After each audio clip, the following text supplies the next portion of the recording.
Wah, bau sekali. Kau bohong. Pantesan bau kentut. Loh, kok bisa? Iya, karena ngapusi kuyakmu.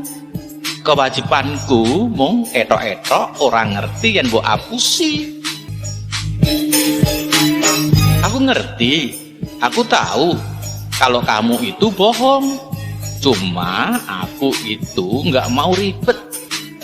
Yang pasti bohong itu seperti kentut. Semakin kau pendem, semakin kau tahan, semakin berbunyi nyaring. Ayo ngaku.